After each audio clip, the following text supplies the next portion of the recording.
El horror, siempre en Zen 12 Terror. Suscríbete.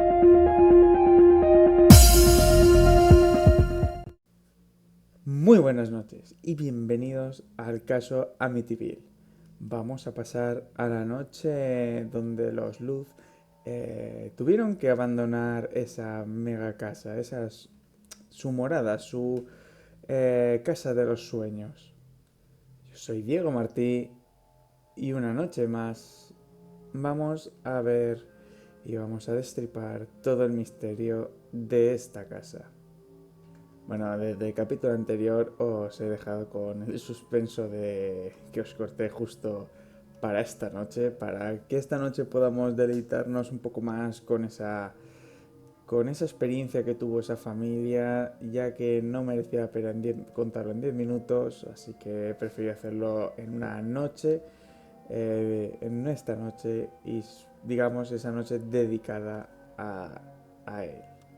Esa noche, bueno, fue una noche en la cual hubo muchísimos fenómenos paranormales y muchas cosas inexplicables y fuerzas con mucho poder.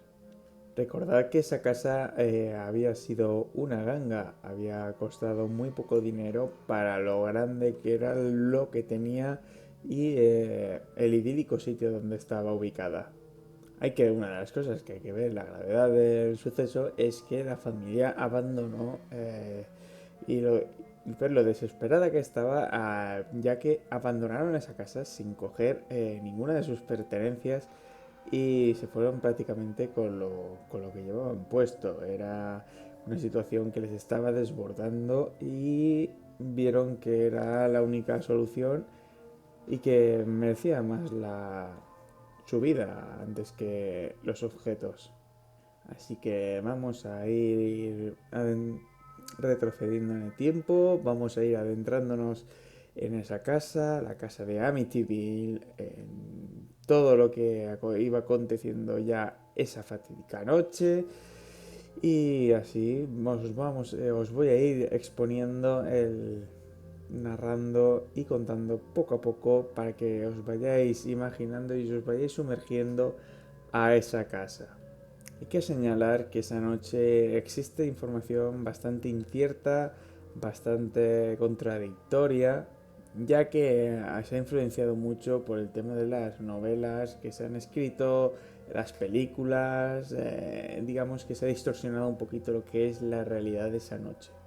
Hay que tener en cuenta que tanto en el libro, sobre todo en la película, las imágenes más impactantes se quedan grabadas en nuestros ojos y en nuestra memoria. Entonces, posiblemente la realidad no nos parezca tan abismal. Lo que sabemos hacer a ciencia cierta a día de hoy, y todo esto a pesar de que la familia Luz no estuvo muy predispuesta a hablar sobre esta última noche, que hay que recordar que para ellos es hacerles revivir una de las peores sensaciones que han tenido en su vida. Pues según unas declaraciones que hicieron, esa noche la cama de los niños se movían de una manera muy agresiva y muy espectacularmente. Incluso llegando a levitar Cathy, acordaos que era la madre. Hay que decir que era nuevamente, no era lo que pasó ya en la anterior, o sea que esa noche vuelve otra vez a levitar.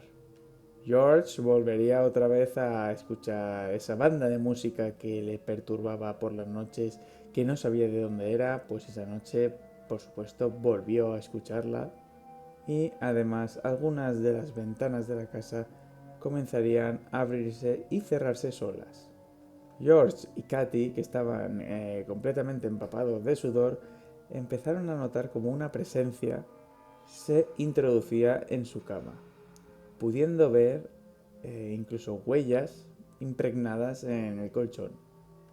Así y también a la vez cómo sentir una impresionante respiración que por supuesto no era de ninguno de los dos miembros del matrimonio. Harris, el perro, dando vueltas sobre sí mismo, vomitando y volviéndose a dormir. Vomitando y volviéndose a repetir este proceso. durante toda la noche. Así que os podéis imaginar también la noche del pobre animalito. George, que recordad que no le gusta nada hablar de esa noche, él contaba sobre todo en entrevistas que le iban haciendo posteriormente que hablar sobre todos estos sucesos era como volver a vivirlos y revivir esa noche. Por eso lo que os puedo decir es que esa información, la información que tenemos sobre esa noche es como contada a cuenta gotas, porque en sí George, ni Kathy, ni nada, ningún miembro de la familia apenas ha contado mucho de esa noche, lo ha contado todo como con cuentagotas, porque cada vez que lo reviven se les revuelve el cuerpo. Katy dijo literalmente lo difícil que es expresar los sentimientos que vivieron esa noche. Unas sensaciones muy intangibles, de horror y de siniestra sordidez. Hay una figura que es la del capuchado. Parece ser que la familia veía una persona ataviada a un vestimenta parecida a un miembro del Ku Klux Klan, o sea que estaban viendo una persona que recordaba encapuchada con como un capirote blanco y una túnica blanca. El que sobre todo afirmó haber visto esa imagen era George. Al principio los Luz achacaban a todo eso que estaban viendo a la familia que había sido asesinada anteriormente en esa casa. Recordar que eran los de Feo fueron masacrados por, entre comillas, Ronnie. Pero ya una vez empezaron a ver a gente con capirotes blancos y a imágenes que no correspondían a la familia, da a entender que ese origen paranormal tuvieran que retroceder mucho en el tiempo para encontrarse esas situaciones. Una de las cosas es que de hecho que lleven una túnica da a entender que en esa casa si hubiese hecho algún culto, hubiese pertenecido a alguna secta, hubiesen hecho algún ritual, ya que ese tipo de vestimenta es común en lo que os acabo de citar. Hay que decir también que aunque mucha gente cree, no se van cuando ocurre esa fenomenología en la casa. Los luz se van realmente al día siguiente, que es lo que ellos narran y describen. En la película, una de las más famosas, se ve cómo se van en una noche lluviosa y se alejan de la casa, cosa que los Luz también niegan que esa noche hubiese tormenta, fue una noche despejada, que se fueron el miércoles 14 de enero, tras realizar una frenética llamadas al padre de ese pueblo. El cura les dijo que de ninguna manera iba a volver a esa casa. Él quería ayudar a los Luz de cualquier manera, él quería ayudarles, pero no quería pisar un pie en esa casa. Eso sí, les obligó a abandonar la casa inmediatamente. Los Luz también han declarado que pese a tener unas ganas de irse a esa casa, una sensación de abandonar esa casa brutales, incomprensiblemente también tenían al mismo tiempo una sensación de retención, algo les estaba frenando para irse. De hecho, una de las cosas que ellos afirman y comentan es que en un principio querían que la huida fuese de manera temporal. Ellos pretendían regresar otra vez a esa casa, aunque al final llegó a ser algo ya definitivo. Pese a todo lo que había ocurrido en la casa, curiosamente, lo que había en esa casa persiguió a la familia Lutz. Ellos se retiran a la casa de la madre de Kathy, llegan a instalarse y allí tanto George como Kathy vuelven a experimentar el fenómeno de levitación. Esta vez ocurre a ambos. Ellos están dormidos, de repente despiertan y se dan cuenta de que están sobrevolando la cama. Están levitando sobre la cama. ¿Os acordáis de las pesadillas que se sufría, sobre todo George, en Amityville? Pues las pesadillas seguían reproduciéndose en la casa de la madre de Kate. Sobre todo esta vez atacaba más a los hijos, eran los que mayores pesadillas estaban sufriendo. El perro parecía que también seguía luchando contra una energía. Por lo tanto, eso también ellos les hizo descubrir el grado de fuerza que tenía ese ente o esos entes que estaban ahí presentes. Eso les ayudó a tomar la decisión de por fin desvincularse de esa casa, de la casa de Usans Avenue de Amityville. George Luth quería poner tierra de por medio y de esa manera olvidarse de esa casa, y quiere hablar con el abogado de Ronald DeFeo. Quiso tomar contacto por el hecho de saber si, aparte de los macabros crímenes que ocurrieron, a Ronald también le ocurrían las mismas cosas que le estaba ocurriendo a su familia. Luth organiza una reunión junto con el abogado de Ronnie, y este le pregunta que si es conocedor de fenómenos paranormales o que si los DeFeo también sufrieron estos podemos llamarlo ataques. Entonces es cuando el abogado insiste en que la mente de Ronald había sido manipulada y provocada para que cometiera esos terribles asesinatos. A la vez añade que, al margen de esto, puede haber una posible explicación paranormal que provocase que Ronald asesinara a toda su familia. En cambio, sí que cuenta que Ronald le ha hablado de sucesos extraños y paranormales que ocurrían en esa casa. Incluso también estaba afectando al ama de llaves, no solo a los DeFeo. Es entonces cuando el abogado de Ronald DeFeo le pone en contacto con un criminólogo que resultó ser que a la vez era escritor, algo que él desconocía. George tiene una conversación con él, pero este no sabe que lo que de verdad están haciendo es una entrevista. De ahí que aparezca un artículo que de hecho es el primer artículo que sale sobre esa casa y esa familia, los Luth, en la revista The Woods Hole Hippie, donde ahí, sin el permiso de la familia, se ponía a la luz esta historia. Y esto, digamos, que fue la llave que abrió a todo el devenir que vino después. Como todos sabemos, una vez los Luth hacen pública toda esta historia, se crea todo un revuelo mediático, ya que son muchos los equipos de noticias que se hacen eco de este suceso. También se hacen eco los videntes, se interesan investigadores, vamos, mediáticamente es como una bomba. Para que veáis la importancia, uno de los matrimonios que se interesó fue la familia Warren, que a ver si en un futuro os puedo hablar de ella. Seguramente estará aquí en el canal, pero bueno, ahora nos centramos en los Luth. Todos estos se presentaban en la casa para hacer investigaciones en la propia casa. También querían hacer sesiones de espiritismo en ella. Una de esas sesiones de espiritismo fue en presencia de George Luth.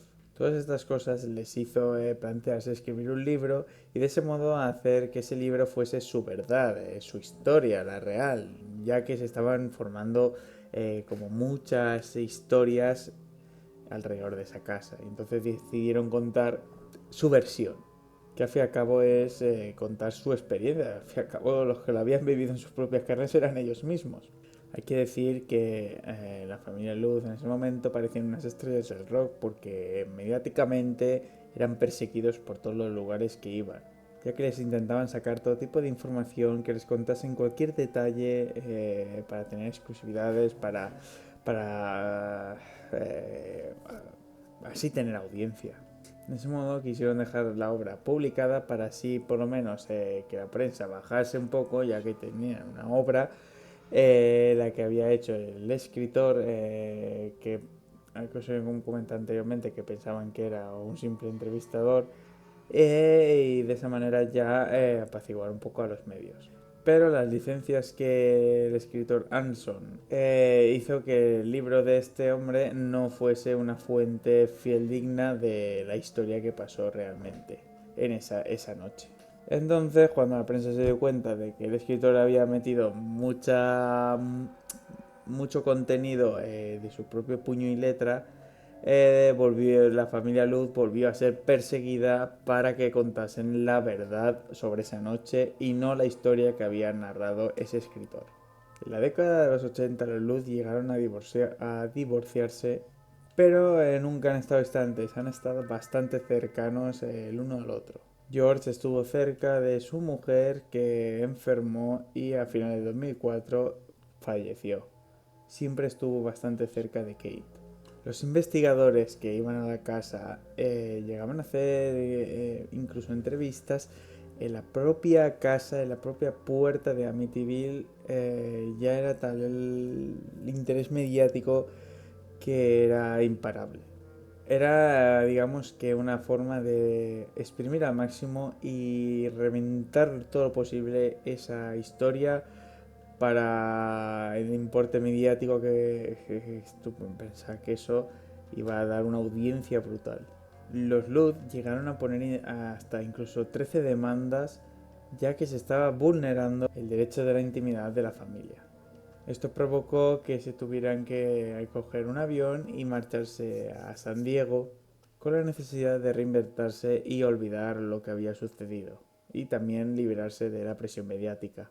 Podemos decir que aquí hay como dos presiones mediáticas, que una son los Luz, pero también tenemos a los siguientes inquilinos que se instalan en esa casa de Amityville. También sufrieron un agobio constante por parte de la prensa. Fijaros que llegó la cosa hasta tal punto de que algunos de los posteriores inquilinos que hubo en esa casa quitaron de la fachada esas simbólicas ventanas que parecían ojos. O sea, la famosa esas que son así como redondeles, así que hacía como una media luna, pasó y las puso rectangulares. De hecho, si ahora os vais a lo que es la casa, es decir, por ejemplo, en Google Maps podéis poner Oceans Avenue 112 de Amityville, veréis la casa como las ventanas rectangulares y ya no son las del ojo ese que parecía que te estaba observando.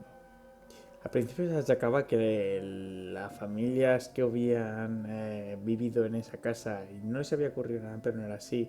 Parece ser que todos los que han vivido en esa casa están teniendo o han tenido problemas financieros.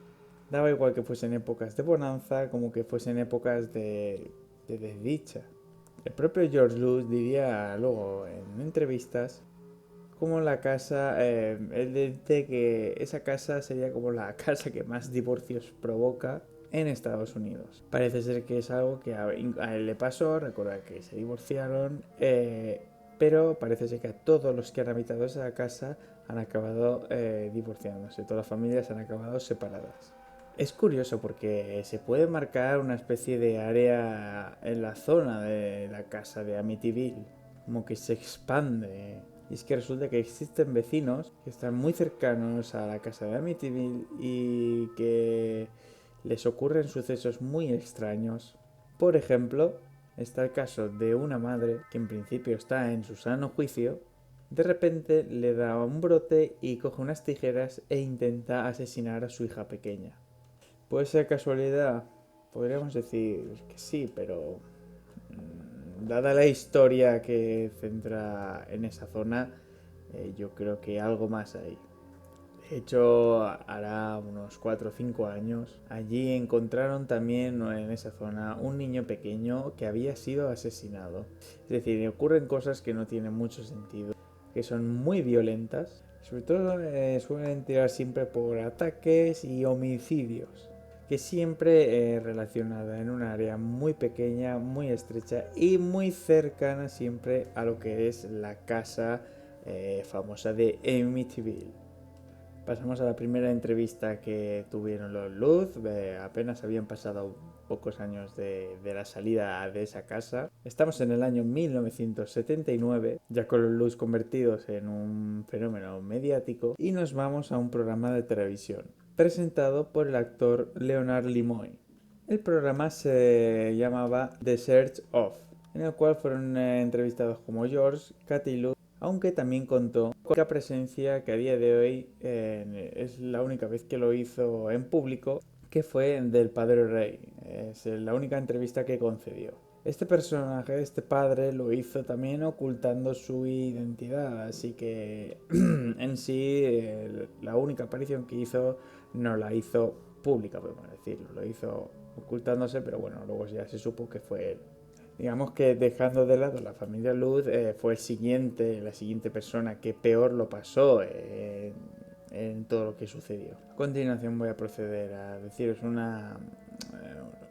digamos textualmente lo que llegó a decir el padre. El padre Rey dijo: Estaba bendiciendo el cuarto de costura. Hacía mucho frío. Pensé, vaya, esto es peculiar. Hacía un día maravilloso ahí fuera, con viento, pero no semejante para hacer ese frío que hacía en esa habitación. Comencé a rociar con agua bendita y escuché una voz detrás de mí que me decía, fuera de aquí. Parecía que se estaba dirigiendo a mí, con lo que me hallé muy sorprendido. Sentía cómo me abofeteaban, pero no había nadie allí. De hecho, George Luz, en una de las entrevistas que concede, también habla de este párroco.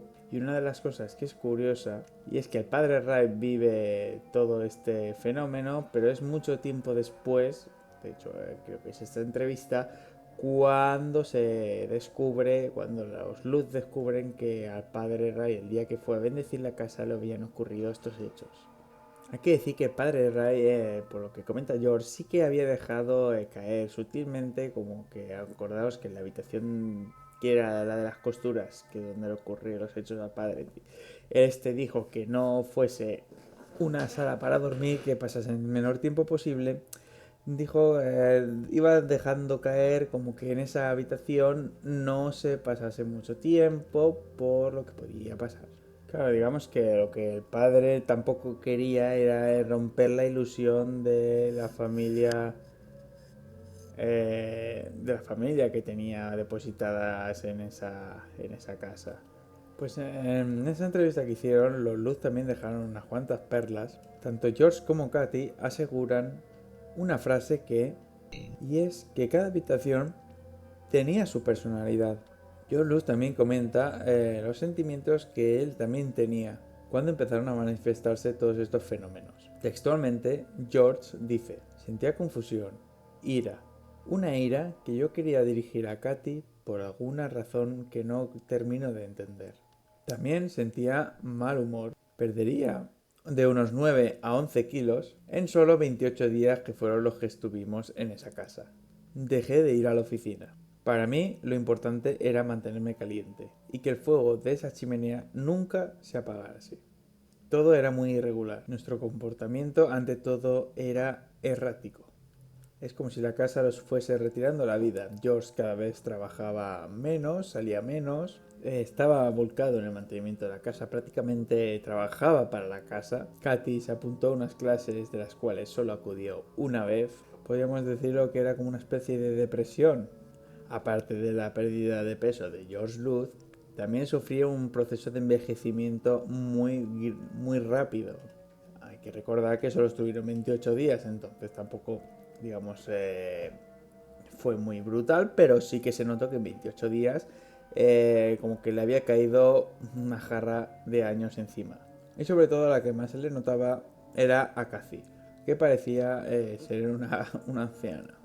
Según comenta George, parecía que la casa es como si les estuviese absorbiendo la vida y la energía y les estaba consumiendo, ya que a George le provocó un adelgazamiento extremo y a Cathy le provocó un envejecimiento brutal en 28 días, que antes os he dicho que era George, pero me acabo de acordar que no afectaba a George, era a Cathy, la de la edad, era Cathy la que parecía que se le había caído una jarra de años encima.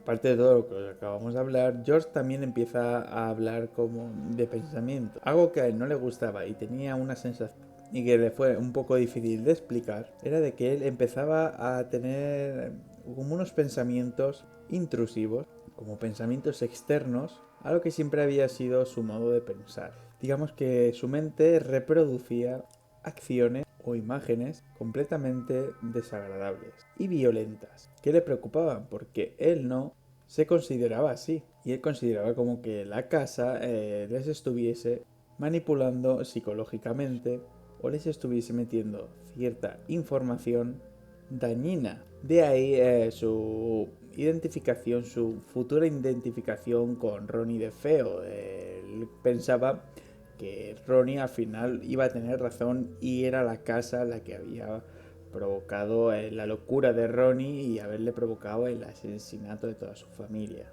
porque digamos que si George hubiese continuado, él tenía la sensación de que si hubiese continuado en esa casa, podría haber cometido una locura o haber repetido el mismo patrón que hizo Ronnie en su día.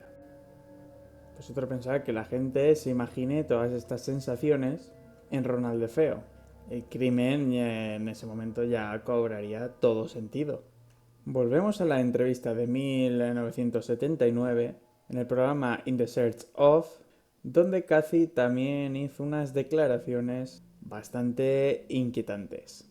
En este caso, en lo procedente a Missy, que recordad que era la pequeñita de la casa. Missy cantaba continuamente en la habitación. Tanto como si salía por sí sola de la habitación como si la llamabas a ella, al cruzar el umbral de la puerta, automáticamente dejaba de cantar. Al volver a cruzarla y volver a entrar a la habitación, Missy volvía a cantar. Pero lo más curioso es que volvía justo en la palabra donde se había quedado al salir. Como antes en otros capítulos hemos comentado, esta casa parecía un circo que en cada planta pasaba una cosa diferente y podían estar ocurriendo varias cosas a la vez en la misma casa al mismo tiempo en diferente lugar. Muchas veces había ocasiones, sobre todo al principio de estar en esa casa, los padres pensaban que los sonidos los provocaban los mismos niños. Por ejemplo, cuando recibían visitas y estaban con ellas en la planta de abajo, de repente escuchaban un estruendo por las escaleras como si alguien bajase corriendo por ellas. Y estos lo achacaban a los niños, pero luego les extrañaba que subían a ver a sus hijos y los encontraban plácidamente durmiendo. Así que ellos, lógicamente, no podían haber sido los causantes de ese estruendo. Eso parece ser que era algo que les ocurría bastante, o sea, no era un caso aislado de una noche. A la vez es gracioso porque ellos a los amigos, al principio, les invitaban para enseñarles esa gran casa, esa gran adquisición a buen precio que habían conseguido. Paradójicamente, cuando empezaron los sucesos paranormales, casi que esas visitas lo que los Luz querían era que les corroborasen que estaban escuchando lo mismo que ellos para así, digamos, decir, no estamos locos, vosotros también lo estáis escuchando. Y efectivamente así sucedía. Las visitas cuando venían a la casa oían exactamente lo mismo que los Luz explicaban. Respecto a los, dejando ese tema y aparte, respecto a los niños que vivieron en esa casa, hablaré en profundidad concretamente sobre Daniel Luz, ya que tiempo después este se ofreció a rodar un extenso documental en el cual se titulaba Miami TV Horror, donde detalla todo lo que ha ocurrido en esa casa, pero desde la perspectiva de ellos, de los niños. Tanto todo lo que llegaron a ver como lo que llegaron a sentir. Y con declaraciones, la verdad es que bastante sorprendentes. Pero bueno, eso vendrá más adelante. Volvemos otra vez a la entrevista del 79. Los Luz en ese momento están hablando de una de las noches donde supusieron unos puntos ya culminantes en esa casa. Una de las noches que estamos nombrando es la noche en la que intentaron bendecir esa casa, ellos mismos, que posteriormente desencadenó un siniestro hecho. George Luz sobre esta noche dijo lo siguiente: las cosas empezarían a ir muy mal. Tratábamos de expulsar lo que había ahí, pero esto no quería irse. Íbamos habitación por habitación, abriendo cada una de sus ventanas, rezando una oración y mandando salir de la habitación lo que hubiese ahí. Pero lo que fuese, no quería que fuésemos por cada habitación bendiciéndola. En el nombre de Dios queríamos hacer esto y hacerlo. Cuando acabamos, la primera vez, oímos un coro de voces que gritaba: ¿pararéis de hacer esto? Así y de ese modo nos convencimos de que lo que acabamos de hacer no había funcionado para nada. Las cosas se pusieron muy mal esa noche. A continuación, Katy continuó relatando lo que pasó esa noche. Katy dice: fuimos a la cama por la noche y yo entré en un sueño profundo. George despertó de repente. George se dio la vuelta y yo no pude entender el gesto de repulsión que vi en ese momento en su rostro. Cuando vi mi reflejo en el espejo, me quedé totalmente asustada. Mi pelo había cambiado. No tenía un color real. Era como un gris blanquecino. Mi cara estaba severamente arrugada, con impresiones profundas, que bajaban por toda mi frente. Mi boca estaba cerrada herméticamente. Las sensaciones que tenía en ese momento eran de confusión y enfermedad.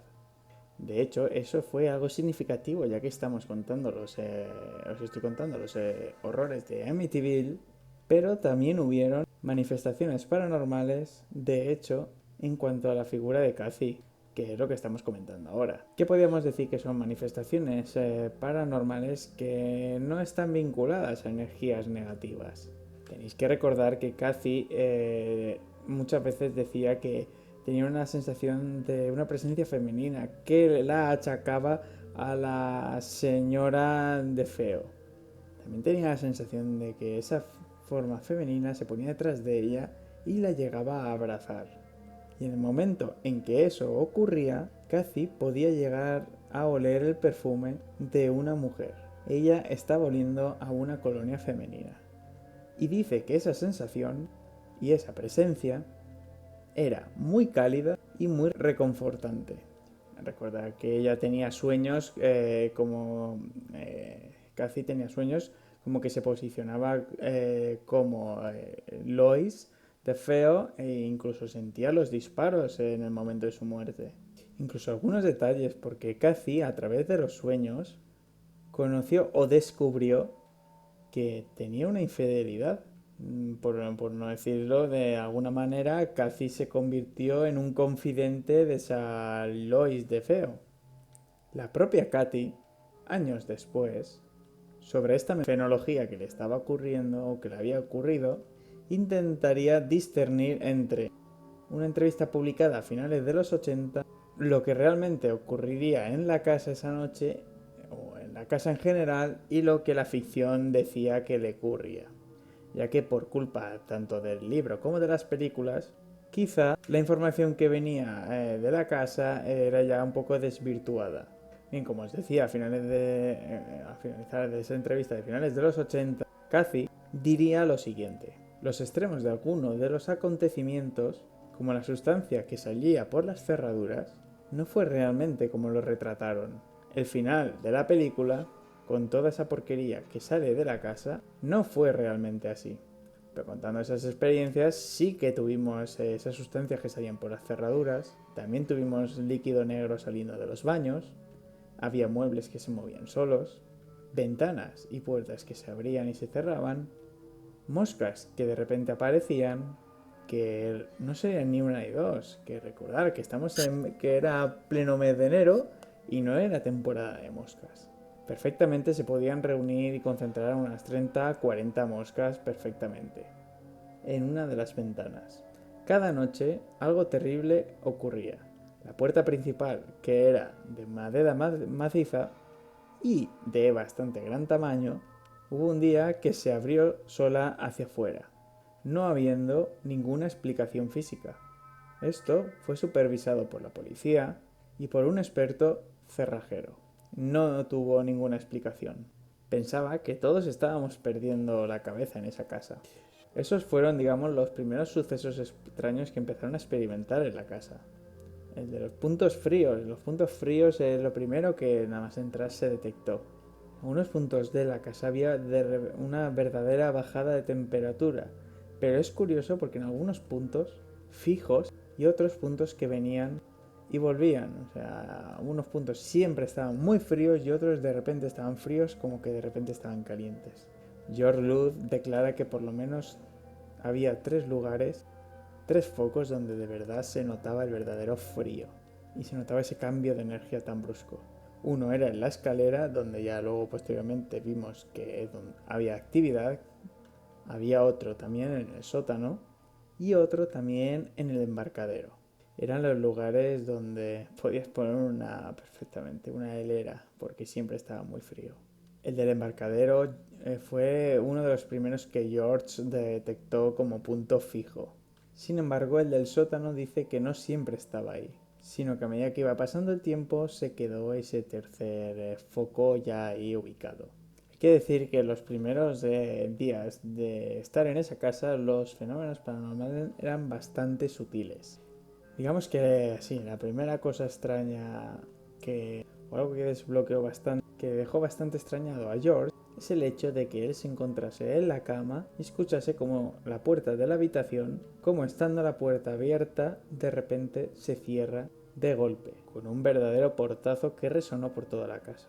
Él lo primero que hace frente a ese ruido tan inesperado y tan bestial, se levanta, baja, mira a ver si se trata de un juego de niños, comprueba el perro, comprueba que todo esté cerrado y todo estaba bastante calmado y de hecho porque los niños no lo oyeron o no llegaron ni a despertarse. Al igual que le pasaba cuando él decía que escuchaba esa banda o esa orquesta.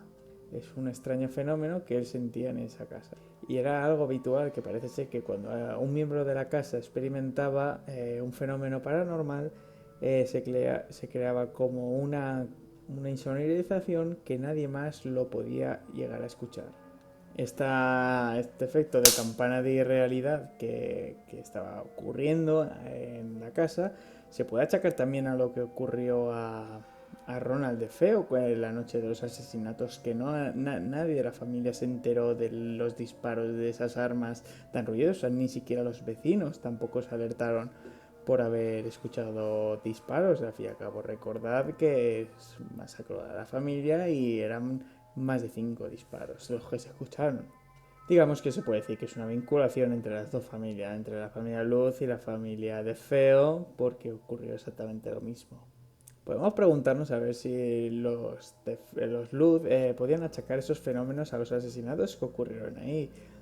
Pero tampoco tanto porque los Luz tampoco creían que esos hechos de los asesinatos fuesen a repercutir a la casa.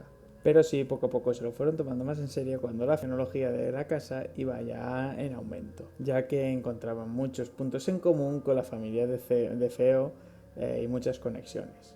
Tanto cuando estaban dentro de la casa como cuando ya se fueron de ella. En el año 2002, en una entrevista que fue online, realizada a George Luz por un chat de internet, en el cual internautas anónimos le hacían preguntas a George. Una de las personas le planteó la siguiente cuestión, que si él creía que lo que había en la casa ya estaba antes de los asesinatos de los DeFeo o fueron posteriores a los asesinatos, en la cual George respondió que llegamos a la conclusión de que había algo malo en esa casa y que quería que volviésemos ahí después de irnos. La idea de que algo había ahí en la casa antes no le daríamos credibilidad hasta la investigación que hicieron los Warren y Hans Hornler. Con la conclusión que llegamos ahora es que sí, ahí había algo viejo, inteligente y muy fuerte. Esto tenía la habilidad de poder salir y afectar a las vidas a diferentes niveles, hasta el punto de que todas las personas que participaron con nosotros dejarían posteriormente de vivir en sus casas. Tan solo los Warren seguirían viviendo en su domicilio desde que estuvieron en Amityville. Esa casa cambió la vida a todos. De hecho, aunque los Warren no se llegaron a mudar, como os decía, los fenómenos acompañaron a los Warren a su casa, cada vez que ellos iban y venían de investigar. De hecho, a Lorena Warren, cuando en alguna ocasión le han preguntado todos los casos que este singular matrimonio ha investigado, Lorraine dice que Amityville es un caso que afectó a nuestra vida personal, más que en cualquier otro caso en el que hemos trabajado, debido a que nos siguió. Entonces digamos que puede ser el expediente más duro que ha sucedido para estos investigadores. Bueno, y con esto quiero de momento finalizar hasta aquí los Lud, la familia Lud, digamos el caso más rimbombante. Más adelante veré a ver si consigo investigar el tema de cuándo fueron los Warren y profundizar un poco más. Sí que me gustaría alargar un poco el caso de Amityville, Pero ya en la próxima entrega vamos a empezar a hablar ya de otras historias paranormales, historias de fantasmas, de psicofonías, cosas interesantes. Recordad que si tenéis historias, hacerlas llegar aquí al canal, por tanto vía YouTube, vía iVoox, vía correo electrónico zen12terror@gmail.com. En Facebook y en Twitter me podréis encontrar como zen12terror. Y también invitaros que tanto en YouTube como en iVoox tenéis la opción de dar un pequeño donativo, tanto por PayPal en ambos canales, como un donativo en el propio iVoox, que todo eso ayudará a mejorar la tecnología y a mejorar el equipo para poder hacer que este canal coja mucha fuerza y sea de mayor calidad de contenido. Siempre se agradece y también es como una muestra de cariño y que os ha gustado el trabajo realizado.